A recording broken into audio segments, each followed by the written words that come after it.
Good morning to all of you. चलिए हम लोग स्टार्ट करते हैं थर्मोडायनेमिक्स का लेक्चर नंबर 7। क्या स्टडी करेंगे? लेक्चर नंबर 7, थर्मोडायनेमिक्स का लेक्चर नंबर 7। और इसमें हम लोग पढ़ेंगे लॉ ऑफ थर्मोडायनेमिक्स क्या होता है, जीरोथ लॉ ऑफ थर्मोडायनेमिक्स क्या होता है, फर्स्ट लॉ क्या होता है, सेकेंड लॉ और थर्ड लॉ क्या होता है। इसमें ओवरव्यू सभी का हम लोग स्टडी करेंगे और इसी लेक्चर में हम लोग पढ़ेंगे थर्मल इक्विलिब्रियम क्या होता है। चलिए स्टार्ट हम लोग करते हैं। थर्मोडायनेमिक्स में मेनली 4 लॉ है। जीरोथ लॉ ऑफ थर्मोडायनेमिक्स है, फर्स्ट लॉ ऑफ थर्मोडायनेमिक्स है, सेकेंड लॉ ऑफ थर्मोडायनेमिक्स है और थर्ड लॉ ऑफ थर्मोडायनेमिक्स है।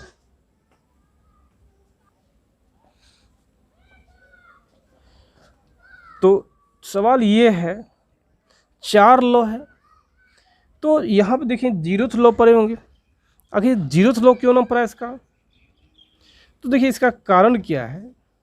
जीरोथ लॉ का जो आइडिया है, जीरोथ लॉ जो आया फर्स्ट लॉ और सेकेंड लॉ के बाद में ये आया। जीरोथ लॉ जो आया comes from after the first law and second law. इसलिए फर्स्ट लॉ सेकेंड लॉ उस समय तक बहुत ही फेमस हो चुका था। तो उस समय लॉ को रिप्लेस करना बहुत ही डिफ़िकल्ट हो गई थी। इसलिए फर्स्ट लॉ और सेकेंड लॉ को रिप्लेस बिना किए हुए उसका नाम हम लोग क्या रख दिए, जीरोथ लॉ ऑफ थर्मोडायनेमिक्स हम लोग रख दिए। तो हम ये क्लियर बोल सकते हैं क्या, जीरोथ लॉ और idea of this law comes after first law and second law. ये आया फर्स्ट लॉ सेकेंड लॉ के बाद में आया। Hence its name become zeroth.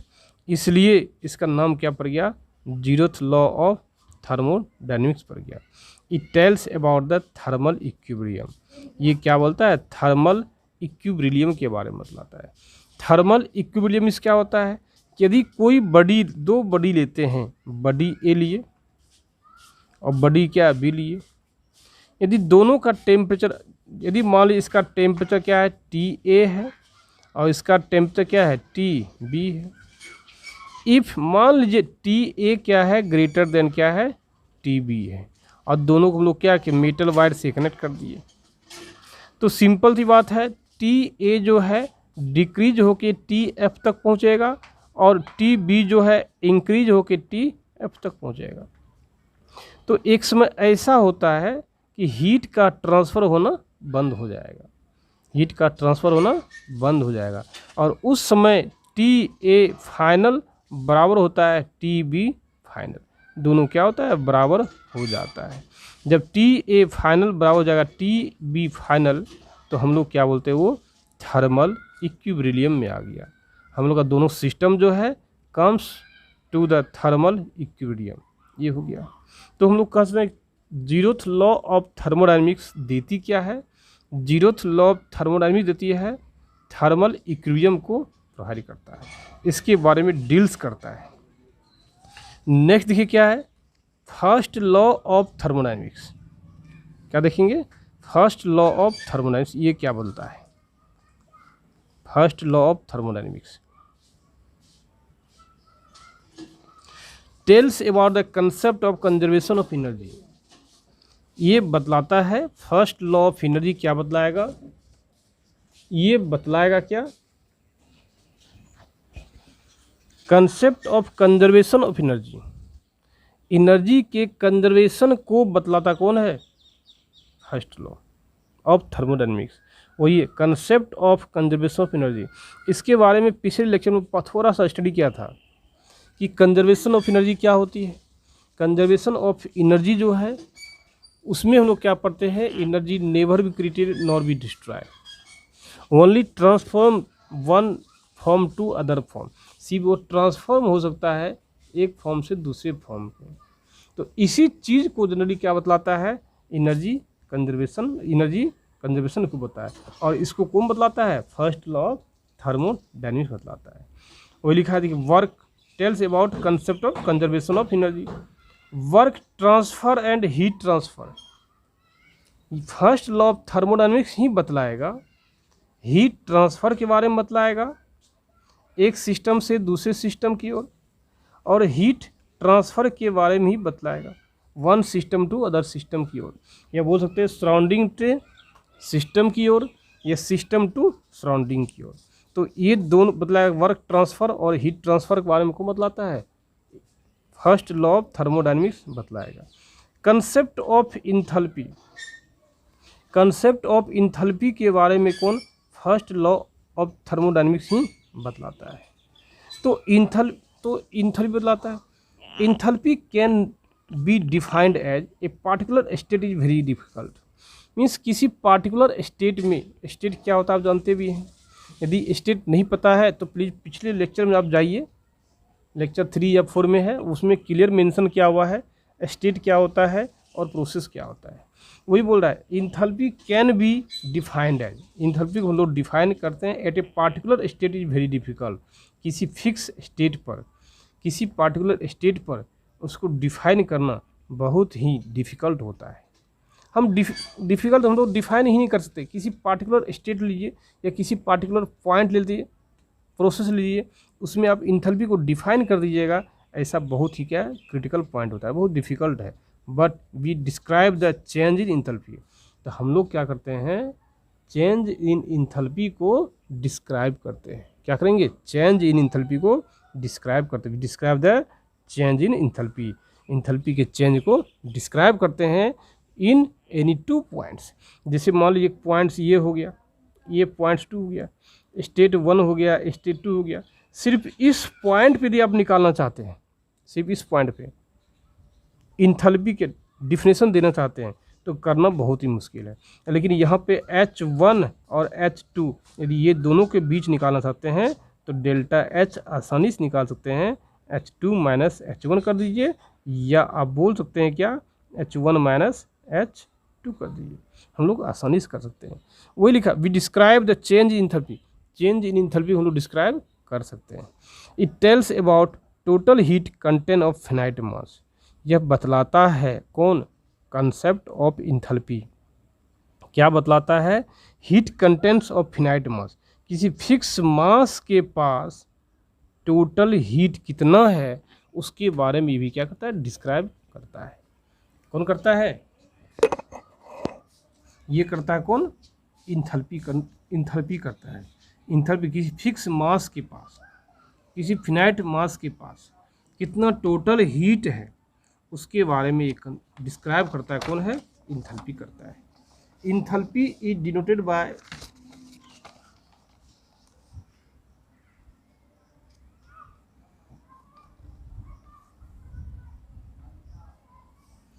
enthalpy is denoted by internal energy as well as flow work.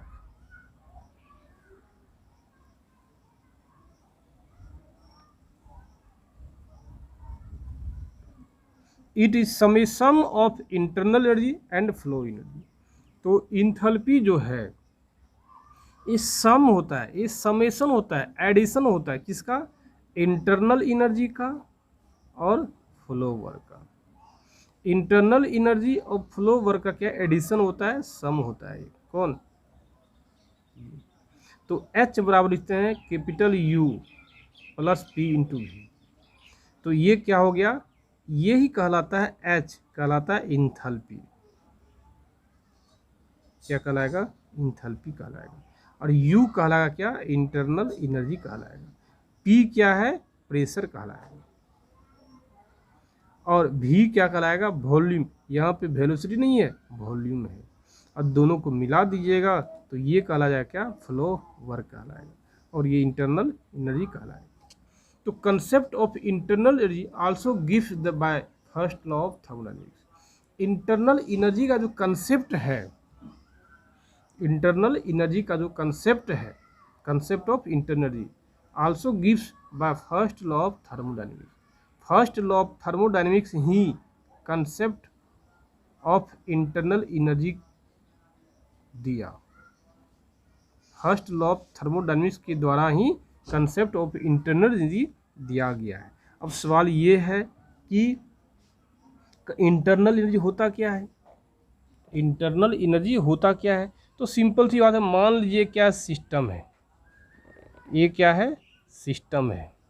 तो इस system के पास बहुत तरह का एनर्जी हो सकता है, काइनेटिक एनर्जी होगा, पोटेंशियल एनर्जी होगा, इस सिस्टम के पास मॉलिक्यूलर एनर्जी होगा, और क्या लैटिस एनर्जी होगा, और क्या वाइब्रेशनल एनर्जी होगा, बहुत तरह की एनर्जी है etc। तो summation of all types of energy is known as क्या, इंटरनल एनर्जी। वही लिखा हुआ, system contain many types of energy, कि सिस्टम के पास बहुत तरह की एनर्जी होता है। कौन कौन है, पोटेंशियल एनर्जी हो सकता है, काइनेटिक एनर्जी हो सकता है, मोलिकुलर एनर्जी हो सकता है, और हीट एनर्जी हो सकता है।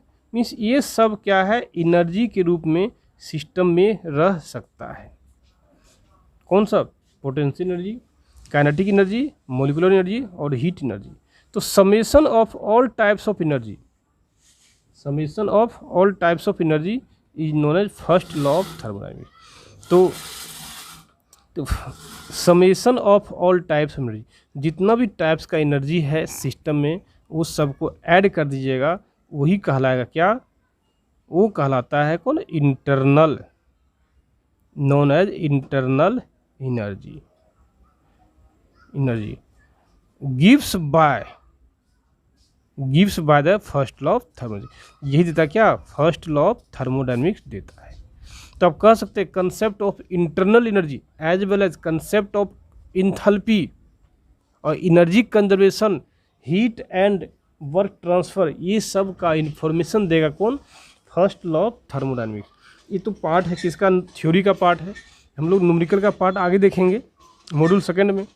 अब देखिए क्या सेकेंड लॉ ऑफ थर्मोडायनेमिक्स क्या होता है, सेकेंड लॉ ऑफ थर्मोडायनेमिक्स देता क्या है, तो direct of heat flow higher temperature to lower temperature. तो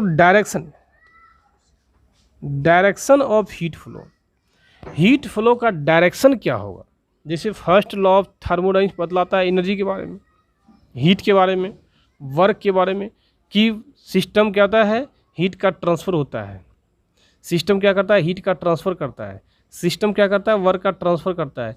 लेकिन फर्स्ट लॉ ये नहीं बतला पाया था कि हीट का ट्रांसफ़र जो होगा किस प्रकार से होगा, higher heat to lower heat होगा या lower heat to higher heat होगा। इसके बारे में फर्स्ट लॉ ऑफ थर्मोडायनेमिक्स और जीरोथ लॉ ऑफ थर्मोडायनेमिक्स नहीं बतला पाता है, इसलिए सेकेंड लॉ ऑफ थर्मोडायनेमिक्स क्या आना पड़ता है। इसलिए सबसे पहला पॉइंट लिखे हम लोग क्या, direction of heat flow. Second law of thermodynamics क्या बतलाता है, डायरेक्शन ऑफ हीट फ्लो का ये डायरेक्शन बतलाएगा, higher temperature to lower temperature. तो जनरली इन्होंने बताया हीट का जो फ्लो होगा higher temperature to lower temperature में होगा। कंसेप्ट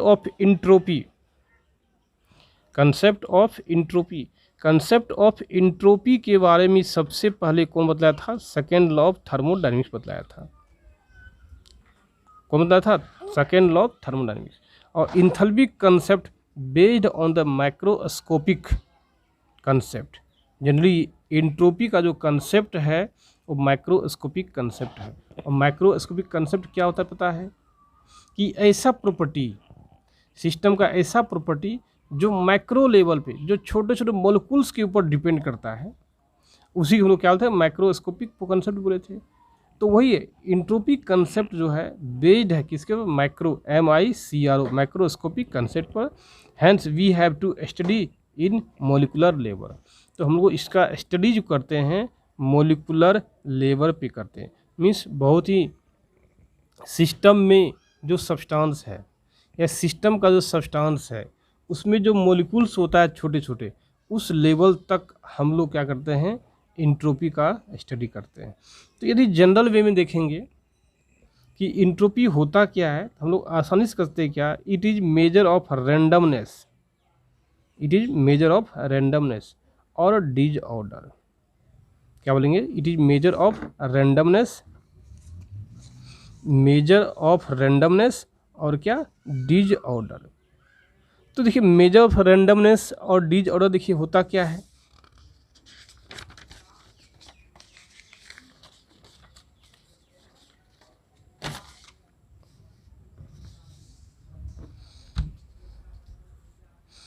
देखिए क्या होता है जनरली, यदि मान लीजिए कोई क्रिस्टल है, क्रिस्टलाइन सॉलिड है। क्रिस्टलाइन सॉलिड किसे कहते हैं आपको पता होगा ही, क्लास 12th में आपने स्टडी किया भी होगा कि एक सॉलिड चैप्टर पढ़े होंगे जिसमें क्रिस्टलाइन सॉलिड दिया हुआ था और क्या नॉन क्रिस्टलाइन सॉलिड जिसको एमोरफस बोलते हैं, वो आपने स्टडी किया होगा। तो जनरली हम लोग यहाँ जितना भी स्टडी करेंगे क्रिस्टलाइन, सेकेंड लॉ जो स्टडी करेंगे वो क्या क्रिस्टलाइन सॉलिड के बारे में स्टडी करते हैं। तो हम लोग बतला रहे हैं ओनली फॉर क्या, हम लोग डिसऑर्डरनेस क्या होता है, डिसऑर्डर क्या होता है, what is meaning of the disorder, या इसी बोल सकते हैं what is the meaning of the randomness. Randomness ये क्या होती है। तो जनरली एज्यूम किया ये क्या सॉलिड है, और कौन सा सॉलिड है, क्रिस्टलाइन सॉलिड है। क्या है, क्रिस्टलाइन सॉलिड है। क्रिस्टलाइन सॉलिड में क्या होता है, मोलिकुल्स जो होता है या एटम्स जो होता है, मोलिकुल्स हो गया या लोग क्या बोलते हैं एटम्स हो गया, या इसको क्या आयन्स हो गया, ये हमेशा क्या होता है फिक्स्ड अरेंज होता है। इसका जो अरेंजमेंट होता है क्या होता है, फिक्स होता है। किसका, मोलिकुलर्स का, एटम्स का या आयन्स का। लेकिन लिक्विड देखिए क्या होता है, लिक्विड में और गैस में देखिए क्या होता है, सिंपल सी बात है, लिक्विड और गैस में, लिक्विड और गैस का जो मॉलिक्यूल्स होता है या आयंस होता है उसका डायरेक्शन जो है रेंडमली होता है। किस डायरेक्शन में मूव करता है इसको कहना बहुत ही क्या है, मुश्किल हो जाता है। तो इसका जो अरेंजमेंट होता है किसका, मॉलिक्यूल्स का या आयंस का या एटम्स का, किसमें, लिक्विड में एज वेल एज गैस में, वो डायरेक्शन क्या होता है कभी भी फिक्स नहीं हो सकती है। If direction is not fixed it always moves to one point to other point without any fixed element, then say that randomness particles, say that randomness particles, otherwise disorder। in both the cases molecules are not fixed, molecules fixed नहीं है, they move in the random direction, वो move करती तो है लेकिन random direction करती है। तो उसको क्या कहते हैं, सिंपली वे में देखिए इसको आप ऐसे समझ सकते हैं क्या, कि यदि हम लोग का कोई रूम है, कोई कमरा है, उस कमरा में बहुत दिन तक आप मत जाइए तो धूलकन क्या हुआ देखिए जमा हो जाता है। तो हम लोग कह सकते हैं सो क्या, डिसऑर्डर हो जाता है, एक ऑर्डर में वो पार्टिकुलर फिक्स अरेंजमेंट में नहीं रह पाता है। इसी हम लोग क्या रैंडमनेस बोलते हैं, क्या बोलेंगे, रैंडमनेस बोलेंगे। तो यदि मॉलिक्यूल्स जो है रैंडमनेस हो जाता है, if molecules contain randomness, if यदि होता है तो हम लोग बोलते हैं क्या, इंट्रोपी हम लोग का क्या हो रही है, इंक्रीज कर रही है। इंट्रोपी हम लोग क्या हो रहा है, बढ़ रहा है। तो इंट्रोपी सिस्टम का, जैसे कोई भी यूनिवर्स हो गया, यूनिवर्स का इंट्रोपी हमेशा क्या होती है, इंक्रीज होती है। क्या होगी, इंक्रीज होगी। तो यदि यूनिवर्स का इंट्रोपी ऑलवेज क्या हम लोग इंक्रीज पढ़ते हैं, तो इसका मीनिंग क्या होगा, temperature of the universe always क्या हो रहा है, इंक्रीज कर रहा है, ये हमेशा बढ़ते रहता है। यहाँ देखेंगे हम लोग क्या, in liquid and gas case, liquid के केस में और गैस के केस में molecules has higher disorder, molecules जो होता है लिक्विड का और गैस का हाइयर डिसऑर्डर होता है comparison to the solid, solid के कंपेरिजन में। क्या पढ़ेंगे, सॉलिड के कंपेरिजन में क्या होता है, हाइयर डिसऑर्डर होता है। एंड से दैट हम कह सकते हैं gas and liquid molecules has higher entropy, हम लोग क्या बोलते हैं, गैस मोलिक्यूल्स के पास और लिक्विड मोलिक्यूल्स के पास हाइयर इंट्रोपी होता है comparison to the solid, solid के तुलना में। यदि इंट्रोपी देखेंगे सॉलिड का और इंट्रोपी देखेंगे किसका, हम लोग गैस का, और इंट्रोपी देखेंगे किसका, लिक्विड का, निश्चित तौर पे इंट्रोपी ऑफ गैस मोलिक्यूल्स और entropy of liquid molecules is always greater than the entropy of the solid molecules. तो वही हम लोग स्टडी किए, क्यों ऐसा होता है, लिक्विड और गैस का इंट्रोपी ज़्यादा क्यों होता है, तो हम लोग क्लियरली बोल सकते हैं इसलिए ऐसा होता है because molecules of the gas otherwise molecules of the liquid is higher randomness, higher disorderness, no any fix arrangement, उसका फिक्स अरेंजमेंट नहीं होता है। इसलिए entropy of the gas molecules is always greater than the solid molecules. यदि तीनों में तुलना करते हैं, तीनों में यदि हम लोग कंपेरिजन करते हैं, इंट्रोपी ऑफ गैस हमेशा क्या होता है, सबसे ज़्यादा होता है इंट्रोपी ऑफ लिक्विड की तुलना में, वो हमेशा ग्रेटर होगा इंट्रोपी ऑफ सॉलिड की तुलना में, ये होता है। तो वही लिखा हुआ entropy always increases of the inverse. Inverse का इंट्रोपी हमेशा क्या होती है, इंक्रीज होती है। क्या होगा, हमेशा इंक्रीज होगा। If energy distributed in large space, यदि एनर्जी का डिस्ट्रीब्यूशन होगा लार्ज स्पेस में, converted into work in small quantity, इसको स्मॉल क्वांटिटी में ही हम लोग कन्वर्ट कर सकते हैं। यदि आप एनर्जी क्या है इन्वायरमेंट में या लार्ज स्केल पे वो क्या है डिस्ट्रीब्यूट है, तो उसका वर्क यदि ट्रांसफ़र करते हैं, वर्क में कन्वर्ट करते हैं, वो क्या होती है स्मॉल क्वांटिटी में होता है।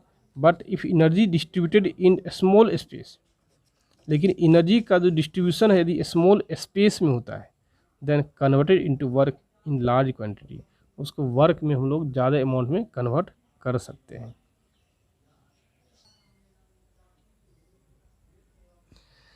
चलिए देखते हैं हम लोग entropy, third law of thermodynamics. In thermodynamics का थर्ड लॉ क्या होता है, entropy of a system become zero at absolute zero temperature. Entropy of a system become zero, किसी भी सिस्टम का जो इंट्रोपी होता है वो जीरो हो जाता है एट एब्सोल्यूट जीरो टेम्परेचर। तो एब्सोल्यूट जीरो टेम्परेचर हम लोग किसको मानेंगे, एब्सोल्यूट जीरो टेम्परेचर हम लोग एज्यूम करते हैं किसको, जीरो केल्विन को। तो zero kelvin is the absolute zero temperature होता है। तो इसको देखिए अच्छे से प्रॉपरली रूप से समझने के लिए हमें सबसे पहले समझना ये होगा एब्सोल्यूट जीरो टेम्परेचर होता क्या है, एब्सोल्यूट जीरो टेम्परेचर होता क्या है, और हम लोग को जानना जरूरी है जीरोथ लॉ ऑफ थर्मोडायनामिक्स जानना क्या जरूरी है। चलिए एक बार फिर से देखते हैं जीरोथ लॉ क्या होता है। यदि मान ली कोई सिस्टम, तीन सिस्टम है ए बी और सी, ए बी और सी तीन सिस्टम है। यदि ए जो है थर्मल इक्विलिब्रियम है सी का, A and C both are thermal equilibrium to each other, and B and C both are thermal equilibrium to each other. B और सी भी क्या है थर्मल इक्विलिब्रियम है, और ए एंड सी भी क्या है थर्मल इक्विलिब्रियम है। देन श्योर तो फिक्स है ए एंड बी क्या होगा आपस में थर्मल इक्विलिब्रियम ही होगा। वो लिख A and C are thermal equilibrium, A क्या ए और सी थर्मल इक्विलिब्रियम है, B and C also a thermal equilibrium. Sure है ए एंड बी आल्सो क्या होगा थर्मल इक्विलिब्रियम ही होगा। Hence said that thermal equilibrium means क्या, thermal equilibrium देखिए क्या होता है, यदि मान लीजिए टेम्परेचर जो आपका है, थर्मल इक्विलिब्रियम क्या देखिए मान लीजिए सिस्टम कोई टी ए है, बॉडी कोई ए है, बॉडी क्या बी है, इसका टेम्परेचर क्या है टी ए है और इसका टेम्परेचर क्या है टी बी है। If T A greater than T B, यदि टी ए ग्रेटर देन क्या हो जाए टी बी हो जाए, तो निश्चित तौर पे यदि दोनों को एक दूसरे से कंटेक्ट करते हैं हम लोग, श्योर है हीट का क्या करेगा ट्रांसफ़र करेगा from A to B, higher to lower, second law बोल दिया था। तो ये पहुंचेगा अपना हीट को डिक्रीज करते हुए पहुंचेगा टी एफ तक, और ये अपना हीट को इंक्रीज करते हुए कहाँ पहुंचेगा टी बी एफ तक। और एक समय ऐसा आएगा जहाँ पे दोनों का टेम्परेचर क्या सेम हो जाएगा, T F A equal to हो जाएगा क्या टी एफ बी हो जाएगा। और this condition is known as thermal equilibrium, यही कंडीशन क्या कहलाएगा थर्मल इक्विलिब्रियम कहलाएगा। तो वही बात है, यदि दोनों का देखिए पॉइंट क्या है, यदि टेम्परेचर ऑफ ए इक्वल हो जाए किसका टेम्परेचर ऑफ सी का, और टेम्परेचर ऑफ बी इक्वल हो जाए किसका टेम्परेचर ऑफ सी का, यदि T A equal to T B equal to T C, T A equal to T C, T A equal to T C और T B equal to T C, then sure T A equal to T B, sure है T A क्या होगा बराबर होगा किसका T B का। बस वही चीज़ यहाँ लिखा हुआ देखिए, T A equal to T C और T B equal T C, hence we say T A equal to T C is known as thermal equilibrium, इसी को क्या बोलते हैं थर्मल इक्विलिब्रियम बोलते हैं। Which law is used for temperature means which law is used for temperature measurement. यहाँ पे temperature को मेजरमेंट के लिए कौन सा लॉ यूज किया गया है, तो zeroth law of thermodynamics use किया गया है। नेक्स्ट देखिए क्या इसमें है, टेम्परेचर क्या होता है। यदि एज्यूम दैट को पूछ जाए व्हाट इज टेम्परेचर, हम लोग क्या बोलेंगे, सिंपली हम बोलेंगे क्या, टेम्परेचर टेल्स हीट कंटेंट। क्या होता है, हीट कंटेंट, ये बोलेंगे। तो इसको हम नहीं बोलेंगे हीट कंटेंट। हीट क्या होता है, कम फ्रॉम कोलिजन। हीट कहाँ से आता है, ये तो समझ गए। Temperature tells heat content, temperature ये बतलाता है हीट कंटेंट को। तो हीट क्या होता है, हीट कहाँ से आता है, comes from collision of the molecules, hence temperature क्या होगा, बेसिकली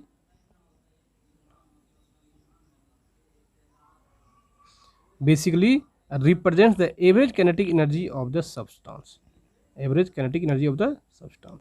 कहने में देखिए क्या, यदि मान लीजिए कोई सिस्टम ये है, कोई क्या सिस्टम है, और इस सिस्टम में क्या है, सब्सटेंस है। इस सिस्टम क्या है, सब्सटेंस है। यदि इस सिस्टम्स का काइनेटिक एनर्जी क्या होता है, अधिक होता है। काइनेटिक एनर्जी क्या होता है, इस सिस्टम का अधिक होता है। निश्चित तौर पे काइनेटिक एनर्जी अधिक होने के कारण ये मॉलिक्यूल जो है इसके वाल से, सिलेंडर के वाल से, ये क्या सिलेंडर है, सिलेंडर के वाल से क्या कोलिजन करेगा। Means we can say collision occurs between the molecules which exist in the cylinder and cylinder wall. Collision occurs between the gas and wall. Hence kinetic energy converted into heat. तो ये kinetic energy था किसके पास, gas के पास, वो heat को क्या कर रहा है, कन्वर्ट कर रहा है। वो क्या कर रहा है, कन्वर्ट कर रहा है, किस रूप में, हीट के रूप में कन्वर्ट कर रहा है। Means kinetic energy converted into heat, या कह सकते हैं kinetic energy of the gas या kinetic energy of the substance which exist in the cylinder is converted into the heat. Heat क्या है, कन्वर्ट कर रहा है। वही बोला, if kinetic energy increase, kinetic energy increase करेगा, कोलिजन क्या होगा, इंक्रीज करेगा। कोलिजन इंक्रीज करेगा, हीट क्या करेगा, ये भी इंक्रीज करेगा, हैंस टेम्परेचर इंक्रीज करेगा। इससे क्या टेम्परेचर इंक्रीज किया। तो लेकिन ये पता नहीं चला हम लोग को कि किसी भी पार्टिकुलर सिस्टम का टेम्परेचर फिक्स कितना है, क्या टेम्परेचर उसका है। तो यह किसी पार्टिकुलर सब्सटेंस का जो हीट है, उस हीट का क्वांटिटी क्या है, वो फिक्स क्वांटिटी में हम लोग को पता नहीं चला अभी तक। सिर्फ ये हम जाने कि हीट हीट डेवलप कैसे होता है। ये डेवलप होता है average kinetic energy of the substance. Substance का जो एवरेज काइनेटिक एनर्जी होता है उस पर ये डिपेंड करता है। तो यदि मान लीजिए चूँकि ये तो आप हम कहेंगे गैस है, ये क्या है, गैस है या लिक्विड है, तो हम लोग इसमें काइनेटिक एनर्जी होता है, श्योर है, क्यों गैस का मोलिकुल्स एक जगह से दूसरी जगह आसानी से ट्रांसफ़र होता है। लिक्विड का भी मोलिकुल्स क्या एक जगह से दूसरी जगह आसानी से ट्रांसफ़र होता है, जिसके कारण कोलिजन अकर्स होता है between the gas liquid to the wall और heat is converted, kinetic energy is converted. But in case of solid, लेकिन सॉलिड के केस में क्या होता है, क्योंकि सॉलिड का केस क्या होता है, उसमें मोलिकुल्स जो है अपने आप हीट का ट्रांसफ़र नहीं करता है, अपने आप मूव नहीं करता है, उसमें मूवमेंट नहीं होता है, जिस प्रकार गैस में और लिक्विड में होता है। उसमें होता क्या फिर है, motion does not occur. Solid में मोशन नहीं होता है, बट मोलिकुल्स गिव्स 3 टाइप। लेकिन हम जानते हैं किसी भी मोलिकुल्स के पास 3 तरह का मोशन होता है, किसी भी मोलिकुल्स के पास 3 तरह का मोशन होता है। मोलिकुल्स में बी ट्रांसलेट, वो क्या इतना ट्रांसलेट कर सकता है। मीन्स मान लीजिए मोलिकुल्स है, ये मोलिकुल्स है, ये अपने फिक्स पोजीशन के अप डाउन ये कर सकता है, ट्रांसलेट कर सकता है, या रैंडम मोशन हो सकता है, या रोटेट अबाउट द एक्सिस, या अपने एक्सिस को क्या रोटेट कर सकता है। अपने पोजीशन को डिस्प्लेस तो नहीं कर सकता है, लेकिन वो अपने एक्सिस पे वो क्या करता है, रोटेट कर सकता है। जैसे मान लीजिए क्या, ये हम लोग क्या एक्सिस क्या हो, देखिए ये हो गया, तो इस एक्सिस पे क्या होता है, रोटेट कर सकता है, इस प्रकार से रोटेट कर सकता है। यदि रोटेट अपने एक्सिस पे करता है, अपने एक्सिस पे क्या रोटेट करता है, तो निश्चित ही रोटेशन हो, किसी भी प्रकार का रोटेशन होता है, या ट्रांसलेट रोटेशन हो जाए, या रैंडम मोशन हो जाए, या रोटेट अबाउट द एक्सिस हो जाए, किसी भी प्रकार का रोटेशन यदि हो जाती है तो निश्चित तौर पे उस मोशन के कारण क्या होगा, हीट डेवलप हो जाता है। हीट, वो जो ट्रांसलेट एनर्जी है वो एनर्जी कन्वर्ट होता है किसमें, हीट में कन्वर्ट होता है। इन केस वही लिखा हुआ, in case of solid kinetic energy occurs due to the lattice vibration. Means solid में क्या होता है, लैटिस, आप पढ़े होंगे लैटिस क्या होता है, या लैटिस स्पेस जानते होंगे, आपने पढ़ा होगा सॉलिड स्टेट में क्लास 12th में। तो लैटिस वाइब्रेशन क्या होता है, लैटिस क्या होता है, लैटिस ये होता है ऐसा सॉलिड सब्सटेंस जो जिस पार्टिकल से बना होता है वो पार्टिकल्स को बोलते हैं लैटिस, और उसी सॉलिड पार्टिकल से वाइब्रेशन के कारण क्या होता है, वाइब्रेशन के कारण काइनेटिक एनर्जी डेवलप होता है। But can not move, only can not move here and there, लेकिन वो मूव नहीं कर सकता है, सिर्फ वाइब्रेशन करता है, लैटिस वाइब्रेशन के कारण, वाइब्रेशन का लैटिस करता है। तो कह सकते हैं सॉलिड में भी वाइब्रेशन होता है, लेकिन कंपेरिजन टू गैस और लिक्विड दोनों की तुलना में इसका वाइब्रेशन जो है, इसका जो मोशन जो होता है बिल्कुल अलग होता है।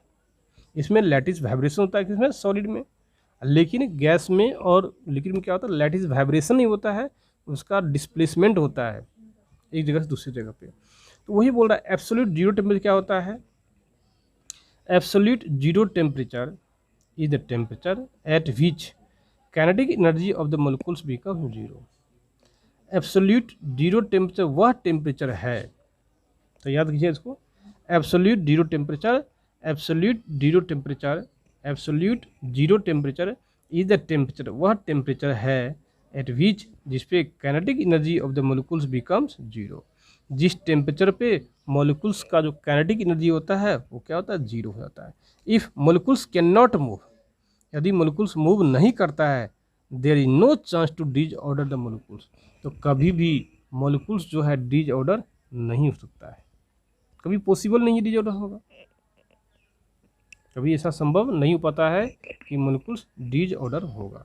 तो थर्ड लॉ ऑफ थर्मोडायनेमिक्स क्या कहलाता है, ये एप्लीकेबल होता है, third law thermodynamics is only applicable for the crystalline solid, crystalline solid पर ही थर्ड लॉ ऑफ थर्मोडायनेमिक्स क्या होता है, एप्लीकेबल होता है, only valid this type of solid. Third law of thermodynamics only valid for the crystalline solid, लिखा हुआ है।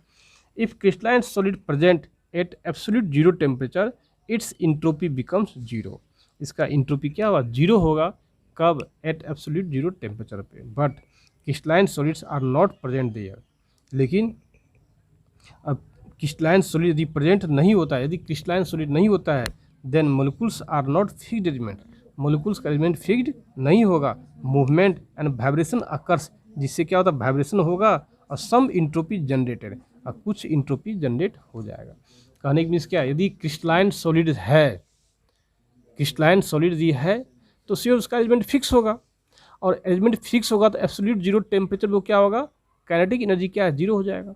अब काइनेटिक एनर्जी जीरो हो गया मोलिक्यूल्स का, तो उसका इंट्रोपी क्या हो जाएगा, जीरो हो जाएगा। लेकिन क्रिस्टलाइन सॉलिड यदि नहीं है, नॉन क्रिस्टलाइन सॉलिड है, तो मोलिक्यूल्स का जो अरेंजमेंट है वो फिक्स नहीं होता है, कुछ न कुछ वाइब्रेशन होगा। अब मूवमेंट होता है, यदि वाइब्रेशन होता है तो श्योर है उसका इंट्रोपी क्या होगा, कुछ अमाउंट में जनरेशन होगा। यही क्या था, थर्ड लॉ ऑफ थर्मोडायनेमिक्स। देखिए यहाँ तक यदि आप लोग को डाउट है, प्लीज़ आप हमारे नंबर पर बस फ़ोन कीजिएगा। Bye, have a nice day.